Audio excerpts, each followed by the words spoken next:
UMDC ke WPP Andrew Shulai ni hagador barliur ke JHADC de keliu kat wan teli kam kajiat hau wadang sakut hau revenue officer hau jubab ye ni Deputy CM Ulaski rembai de ong WM ruspa kat wi teli kam kajiat hau wasa teng hau revenue officer ke council hajrong ini Andrew de keliu le wa iyi wadale ke council wa open smart bicar ye ni neliang Ulaski de ong wanadu kat kende nya pa kende hadu kat ni de bicar we de irai iwi hadin iwi we da open smart no wa bicar ye ni Will the expert committee be pleased to state how many land dispute cases within the jurisdiction of the council are currently pending with the revenue officer and remain unsettled as of today? There are 611 numbers of land dispute cases currently pending with the revenue officer and remain unsettled. Ini pending dengan ini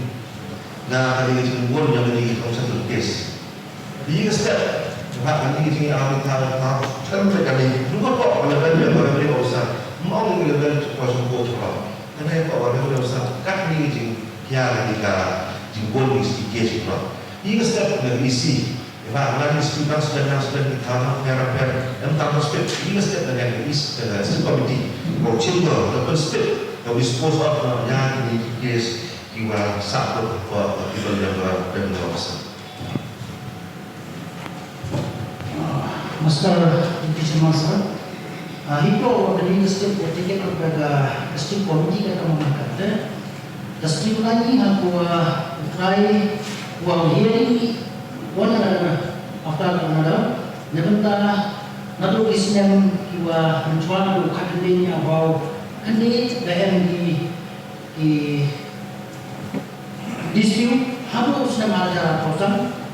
dan kama lulus pakat tadi dan sekarang mesti lain ko ini yang jadi all hearing jadi bagi dispose no ini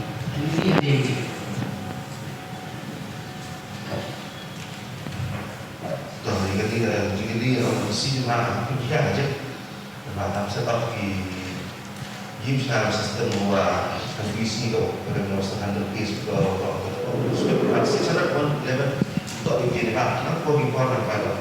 nah kau harus betul yang isi atau kerja yang dia dapat juga sehingga satu case pending program itu yang boleh besar.